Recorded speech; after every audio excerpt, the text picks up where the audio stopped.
Hey you guys, it's Amélie. Welcome back to my channel, or welcome if you're new. Today I am finally sharing with you guys the books that I read in July. And I know this video is like so long overdue and it's been so late. It's almost the end of August. Like, what the hell? I don't know where time has gone, but whatever. But I've been really busy in the past couple of weeks, which is why I wasn't able to film this video any sooner. And at some point I thought, you know what, I'm just gonna mesh it like with my August reading wrap up. But then I read more books in August and I just thought that, you know what, I'm just gonna separate them because otherwise the video will be too long, which is why I'm filming this at the end of August. So without further ado, let's just go ahead and jump right into it. So during the month of July, I read a grand total of 4 books. And I have to admit that while this number is kind of small for me, I'm kind of proud of the amount of books that I read in July because July was such a crazy, hectic month. I had school, it was finals week, I had a lot of studying and assignments to end in, and I just feel like I had a lot of work to do for school, and I don't know how I managed to read 4 books during that time because I did have a lot of reading to do for other classes as well. So I'm really proud of the fact that I ended up being able to read 4 books. But overall, I think July was a nice reading month. I read some books that I absolutely loved and I cannot wait to share them with you guys. So the first book that I read in July is A Torch Against the Night by Saccades.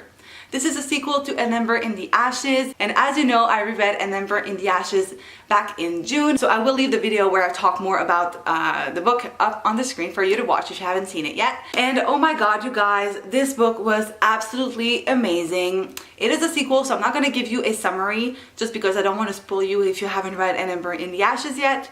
But this book was so good. I ended up giving it, of course, a 5 out of 5 stars. It is definitely a favorite of mine. Like, I can tell that this series is going to be one of my all-time favorites, even though I haven't read all the books in it yet, but so far I'm just loving it so much. I thought for sure that the first book was so good that the sequel couldn't be as good. The first book in a series is always really good for me, and then the sequel kind of disappoints me a little bit, and then it picks up at the third book. But this is not the case with this series. Like, A Torch Against the Night was as action-packed as the first one. There was never a boring moment. The plot twists in this book, like, I never saw them coming. I am emotionally unstable just thinking about them.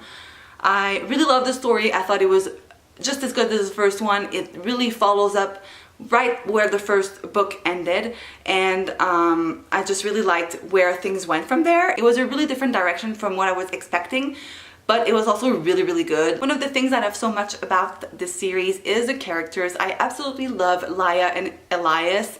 I can relate to both of them so much for different reasons. I love these characters so much in the first book, and this one made me love them even more.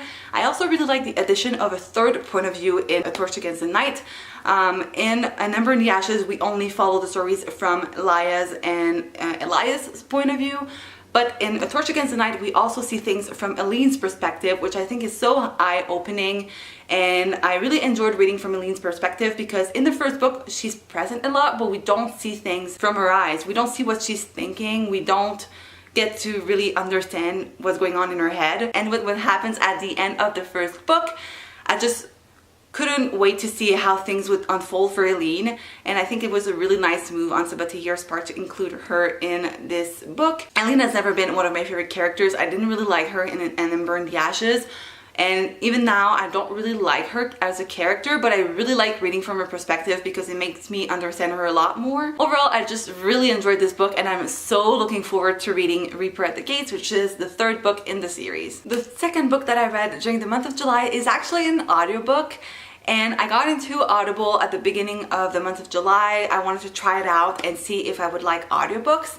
And the first one that I decided to try was Alice's Adventures in Wonderland by Lewis Carroll, narrated by Scarlett Johansson. For those of you who are not familiar with this children's classic, the story follows Alice, who falls down a rabbit hole and finds herself in an entire new world. I gave this book 3 out of 5 stars. I have to admit that I was kind of disappointed with this book.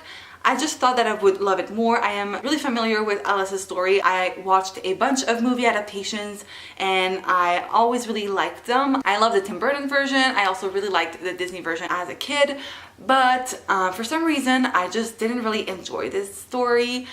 I felt like it was really complex and I just couldn't really understand what was going on. I didn't really see a point to the story because Alice is just wandering through Wonderland and you're like, okay, but what is she trying to do, you know?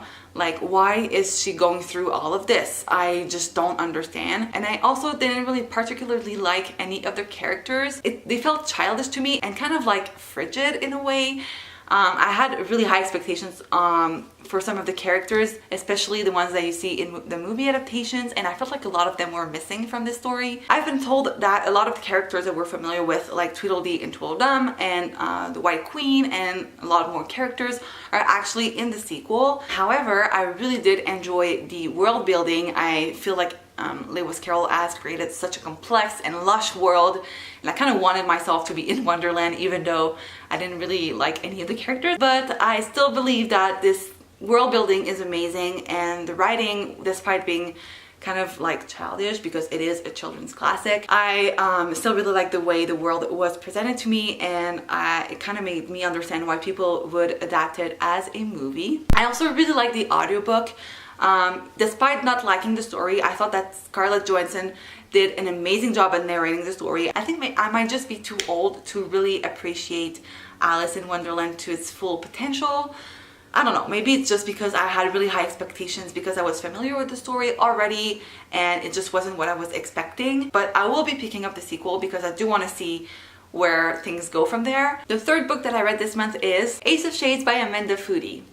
I saw Emma Books recommend this book so many times on her booktube channel, and I was just like, you know what, I'm gonna pick it up because I really trust her recommendations. Ace of Shades follow Anne Salta, who has been trained as a proper lady and has to go to the City of Sins to look for her mother who has gone missing. The only clue that her mother has left her is one name, and it is Levi Glazier. I think that's how you pronounce it. Correct me if I'm wrong. So Anne goes to the City of Sin to look for her mother and tries to find this man. As it turns out, Levi is a con man and a street lord. But together they will be going through the City of Sins and try to find Anne's mother.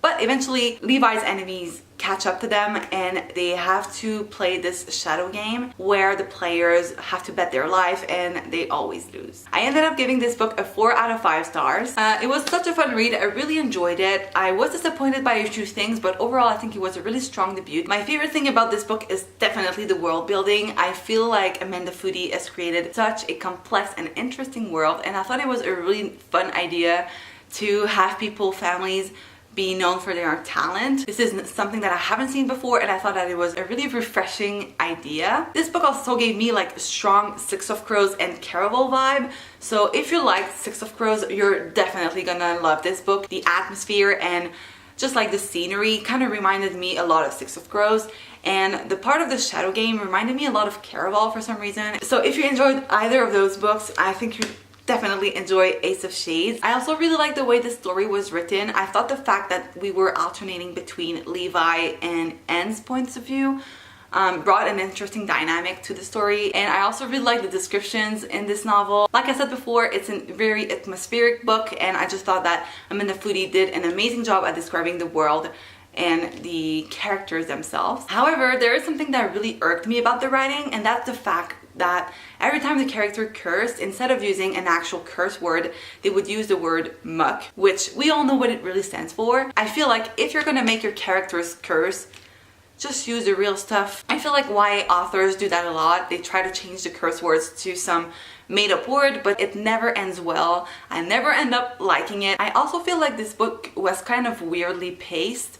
I feel like not much happened throughout most of the book, but then the last few chapters were really action-packed. I feel like at the beginning of the book we're mostly following Anne around as she's trying to find her mother, and I get that when you're looking for someone or something, you don't always find clues at the very beginning because that would just be unrealistic. But I felt like we were running around in circles and it wasn't really leading to anything.